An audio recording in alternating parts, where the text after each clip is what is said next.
Thomas Harrington debuted, David Bednar got demoted, and the offense is just plain absent. The Pirates are 1-5. Catch the fever with Locked On Pirates.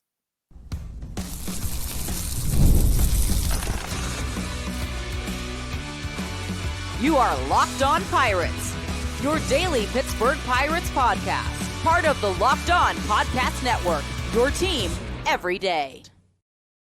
Thanks for making Locked On Pirates your first listen every day, part of the Locked On Podcast Network, your team every day. And boy, you everydayers, if you've ever gotten praised, you deserve it right now, because how you're sticking with them every single day is a mystery to me. I know I get asked at least once a day how I'm going to get through this, but I mean, they've stunk the entire time I've covered them, so I'm very used to it, and I know exactly where the story is going to go. It's going to eventually flip to youth if they don't do something here and start changing the narrative. Let's start with some of that youth. Thomas Harrington debuted tonight, made his major league debut. A lot of you thought he should have made it right out of camp. He certainly kind of earned that look. They gave it to Carmen Mlodzinski.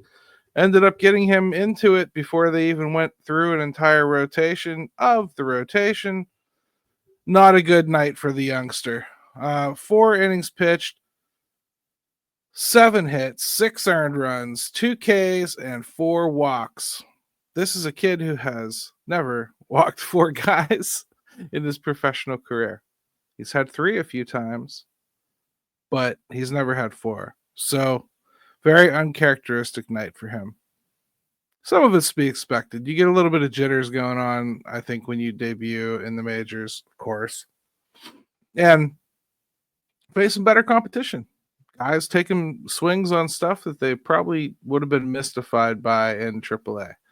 It's all part of the process. We've been so spoiled by Paul Skeens and Jared Jones coming up here and looking like borderline all-stars / actual all-star starters from the minute they got up here.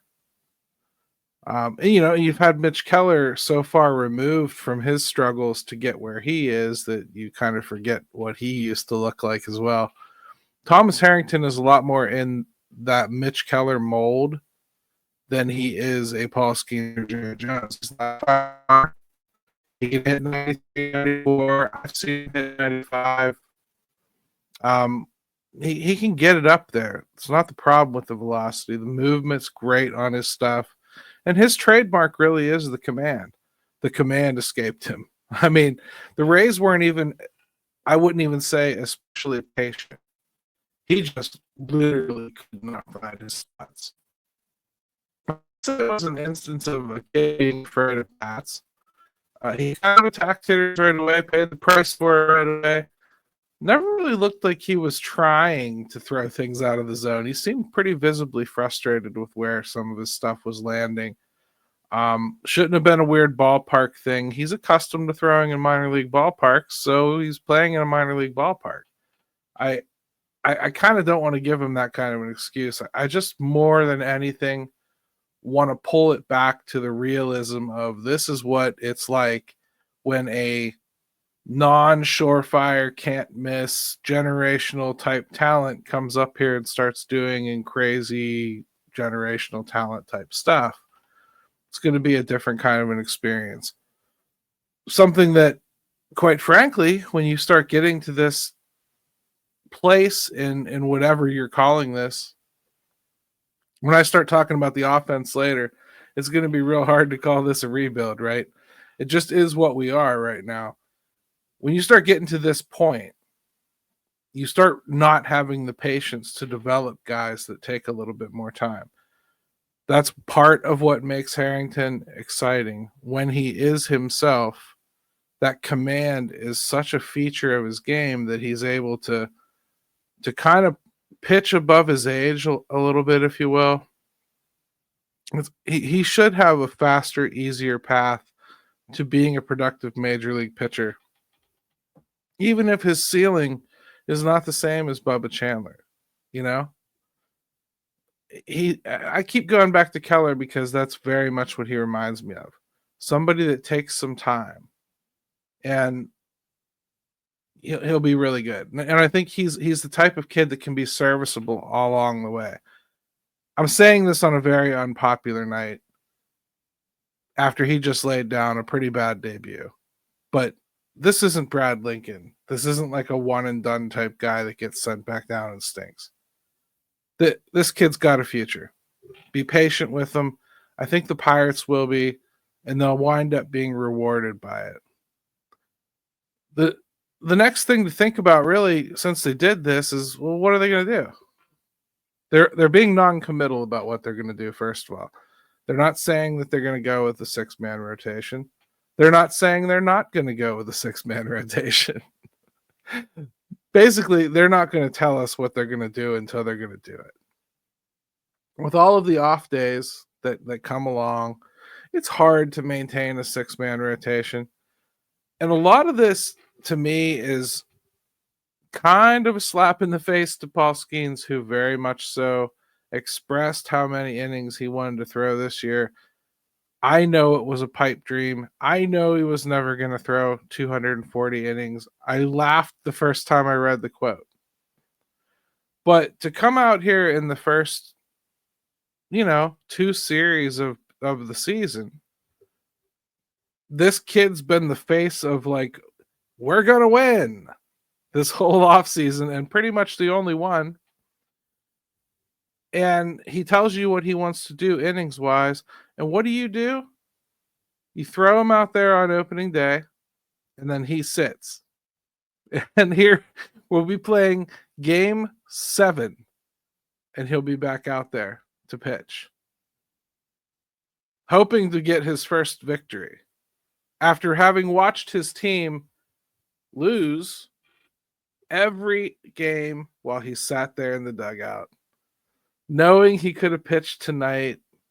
Like, there's a lot of, like, I think, mistakes that this team makes with these players, and they don't even sense they're making one.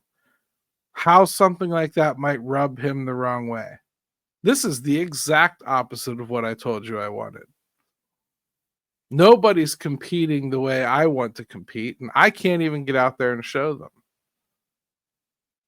It's going to be difficult to turn this thing around. I'm not sitting here telling you that they have a surefire way of doing it either. But that's Thomas Harrington debut. Be patient with him. Even if he ends up going back down here and there, it's not a straight path for every single one of these guys. Bubba Chandler's going to struggle too. He's got a great stuff. He really does. And he's a smart kid too. He will figure out the pitching aspect of it quicker than a lot of kids. There's a reason that he's ranked a little higher than Harrington. He's also a little bit more of a wild cannon. You have to kind of reel in every once in a while. So he's worth being careful with. When he comes up here, though, I don't think it's crazy to expect him to struggle a little bit. I think there's lessons he'll have to learn here. The kind of special that Jared Jones and Paul Skeens were, I mean, I've been watching this team for, 40 years. That's, for me to say that's the first time I've ever seen it that smooth, that should mean something to you. I mean, first, that means they're terrible at drafting and developing. But second, it should mean that, I've watched some good pitchers come through too. Chris Benson was hard. Garrett Cole was difficult. You all know what happened to Jamison Tyon. These top prospects don't always come through and just have the easiest time. Thomas Harrington, though, I think has a lot of the makeup that you look for in a guy that is going to push through and find a way. So I remain excited about him, even though that wasn't an ideal start. I want to take a quick break. When we come back, let's talk about the elephant in the room, or the elephant out of the room, or whatever you want to say. David Bednar is no more in MLB.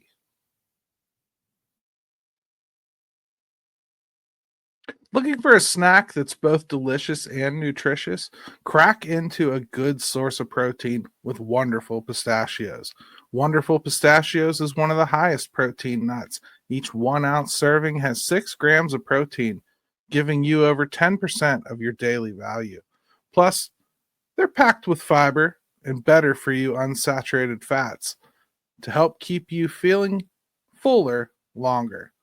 I love them when I'm on the golf course. They really help me get through 18. I wish they'd help my score a little more, but I certainly feel like I have a little more energy by the time I get done, which is always a good thing. So get snacking and get cracking with the snack that packs a protein punch. Visit wonderfulpistachios.com to learn more.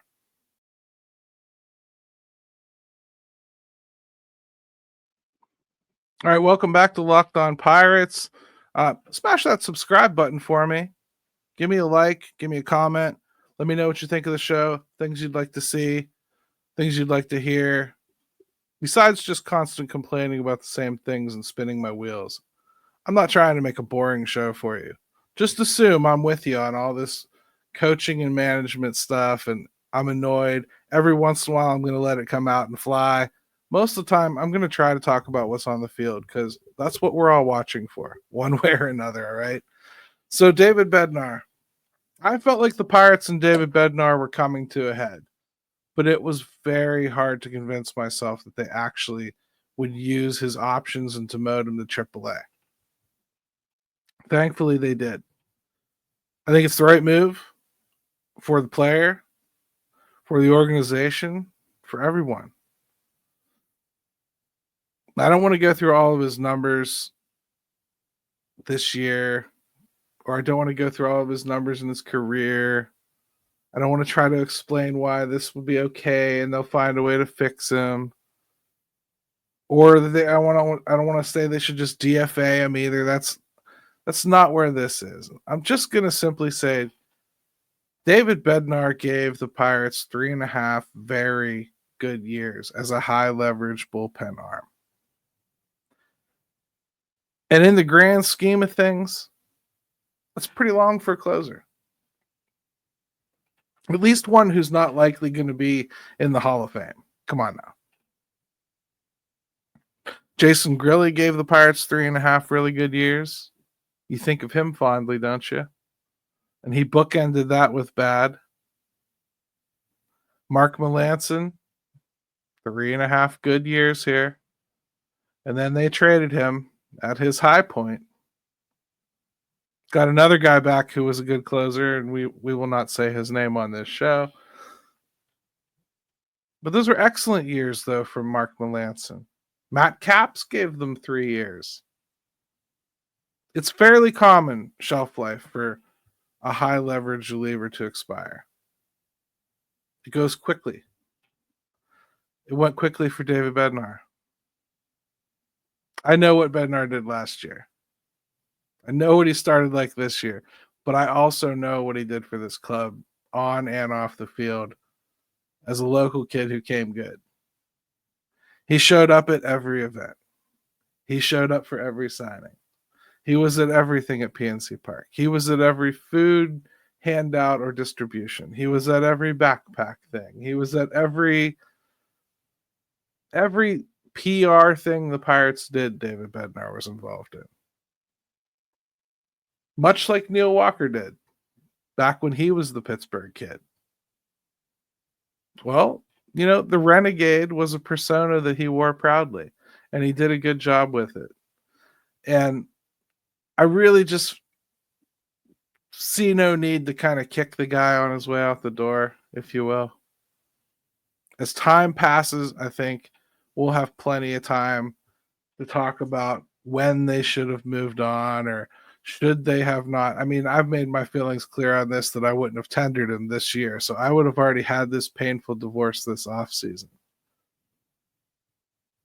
But still, the larger story here to me is that the Pirates put all their closer chips in this basket. And now they're out in the cold with no shoes. I don't know what they're going to do about it. It looks like they could use Dennis Santana. That's an interesting guy. He's come out of nowhere, waiver claim type situation. Ryan Baracki's another one. Caleb Ferguson's been really good, but he's not really a closer type. That's really the poop. They don't have one. Kyle Nicholas, mm, I know that's the hot name, but man, he really, really struggled with control this spring, and he's really, really struggling with control in the minors. And I don't think you can put him anywhere near a closing situation. I mean, where the worst thing you could do is walk a guy, and boy, I mean, he's averaging darn near a walk an inning. That's not a guy that I necessarily want to shove back there. I think he could work his way back there. I think he has that kind of stuff. Carmen Majinski showed us in his start just the other day that he's got that kind of velocity and he could step up and maybe move into that kind of role over time. They've got other candidates like Braxton Ashcraft, but you start to see how, as they're calling guys up, how that starting pitching factory starts to thin out, at least temporarily. You got to wait for guys like Solomedo to catch up and Hunter Barco to move up a level, and those types of guys start making an impact, and then you can start feeling that depth again. But right now is probably not the time to start reassigning all these guys to like some faux place they might be able to work out. Eddie Yeen's an interesting guy. I certainly wouldn't bring him up and toss him right in the back end, but he could certainly work his way back there over time. Hunter Stratton, again, probably not a back end choice that you'd want to make, but he's a guy that could certainly help get you there. They've got some options. These lefties haven't done too bad either. The biggest issues with the bullpen all season long have been Colin Holderman and David Bednar. They've gotten rid of one of them.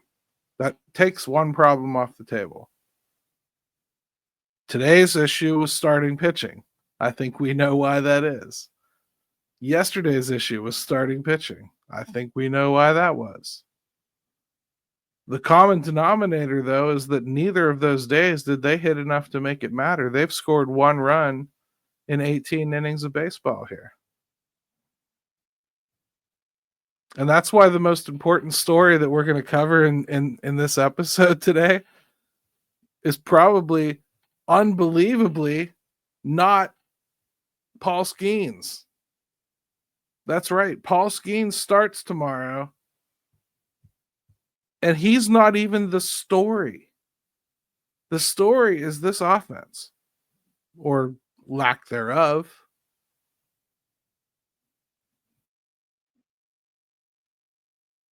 Did you ever check your bank account and wonder, where did all my money go?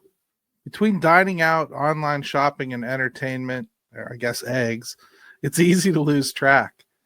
That's where Monarch Money comes in.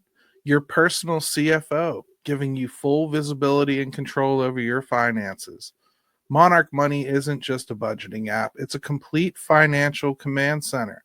You can track all your accounts, investments, and spending in one place.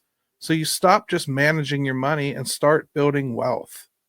Instead of juggling multiple apps, you can use Monarch to check your finances, track spending, and even plan long-term goals. Take control of your finances with Monarch Money. Use code LOCKEDONMLB at monarchmoney.com for 50% off your first year. That's monarchmoney.com.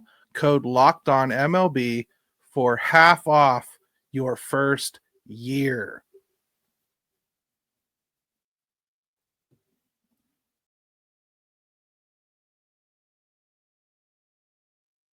All right, welcome back to Locked On Pirates. Paul Skeens is pitching tomorrow. Woohoo, right?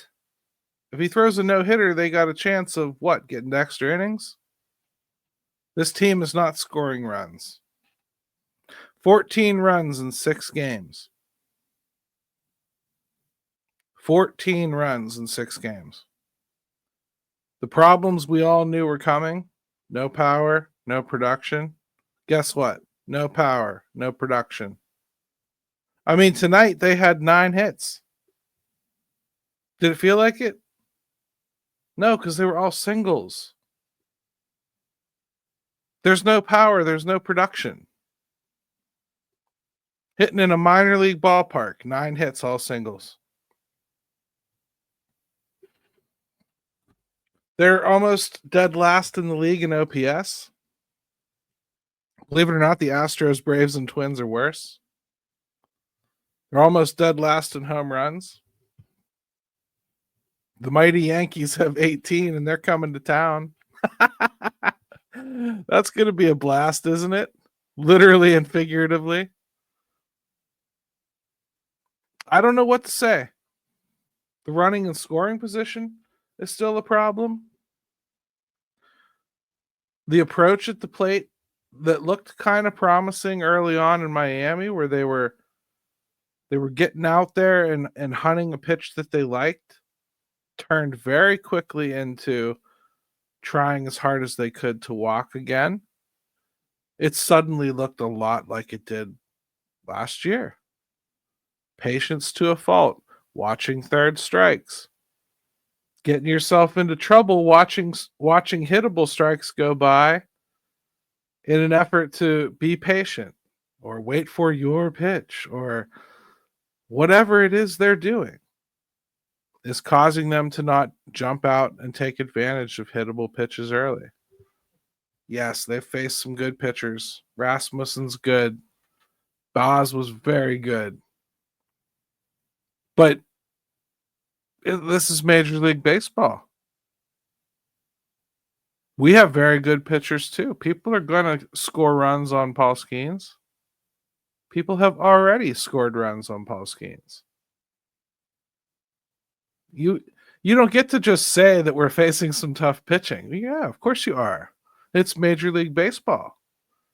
If you're here, you're supposed to be able to touch that every once in a while. Not everybody just suddenly gets to be the hottest they are all season when they face the Pittsburgh Pirates. Believe it or not, that's not what's happening. This team is batting 189. Where do you go from there? Where's the beacon that we can even look to that could get a hit? Is it Brian Reynolds? He had 2 tonight in last night's game. It was nice to see him start to come out of his shell a little bit. O'Neal Cruz got on base. Base hit to right or left, I mean. Nice. Jack Sawinski's back to looking like he can't stop swinging at those curveballs underneath his bat. He's getting frustrated looking at pitches right down the middle. Andrew McCutchen seems to be swinging a decent bat, but he's not playing. I mean, he got a hit pinch hitting, but they're not playing him very much. Honestly, I understand it. I didn't expect him to play a lot this year. They're going to get this inflection from this new guy. Maybe it'll change the dynamic of something.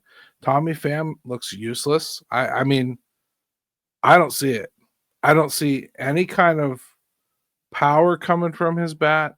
The fly balls are just lofted out there. The ground balls are manageable and atom balls. I don't think this is a guy that, even if he goes on a tear, it's going to be the type of tear that makes it worth waiting for, if you know what I mean. Isaiah Kiner-Falefa, he's getting on base a little bit. Batting in 9th. How am I going to complain about what he's doing as the 9-hole hitter? He's fine there, right? They have no leadoff guy. Let's just quit pretending they do. Brian Hayes, he's probably doing a little less than I think he needs to do, but he certainly has been anything but the disaster so far. He's hitting the ball to right field. That's what he's supposed to do. That's fine. And where he's hitting in the lineup, I'm fine with that. Endy has really gotten off to a rocky start. Like I said, Brian Reynolds isn't hitting. O'Neal Cruz isn't hitting. I don't know what to do. You don't blame the hitting coach, though. He just got here. You know, and I'm sorry, man. In the majors, you get 2 hitting coaches and you still stink. And some of these guys have had 3 now on this team, and you still are struggling. You're still looking the same.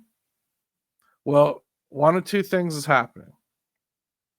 Either the hitting coach is really just an impotent figurehead that doesn't do anything different except for administer what he's being told to administer.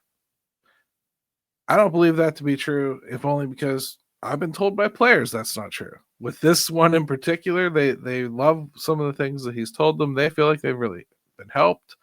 Obviously, we're not seeing that evidence, but that kind of dispels that one to me, that Haig is just being told to do whatever from the overlords above him, and that's why that they can't hit. They have a tendency to slump together, and nothing breaks up this room. Nothing. The team obviously thought this was a problem. I had a problem with how they tried to address it. They tried to address it by bringing in notable hard-ass du jour, Tommy Pham, to come in and yell at players to do better when he isn't doing anything himself.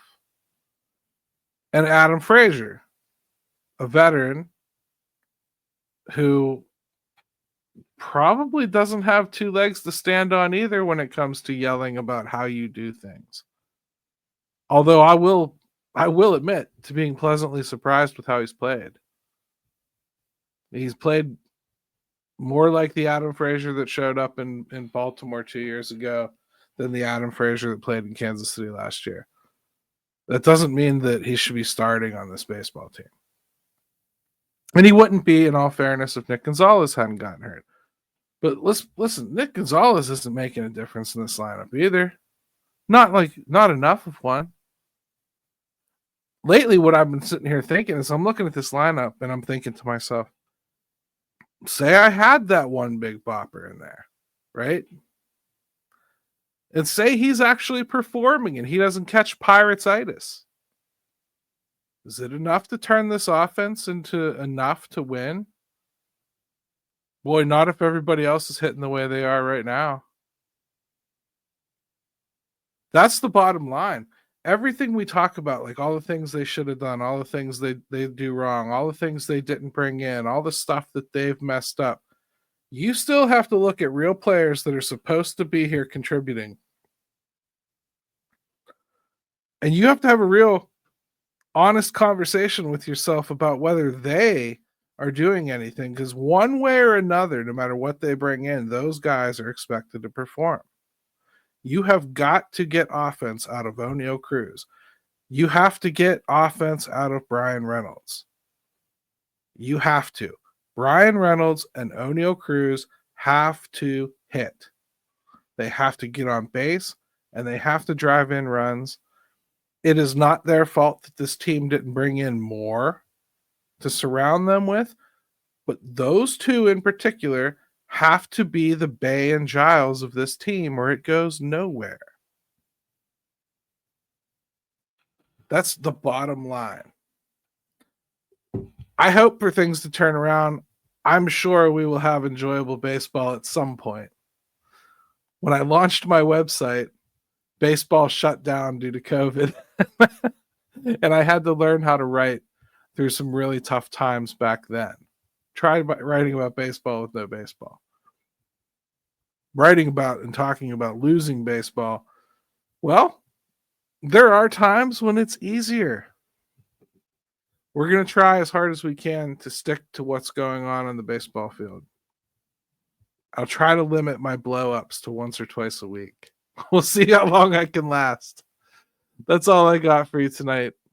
Thank you very much for joining me again. And for you everydayers, again, for real, I'll try to reward you in some way, shape, or form. If I see you at a game, I'll try to buy you a hot dog, maybe. Because, man, I owe you. You're a real one. Stay locked, everybody.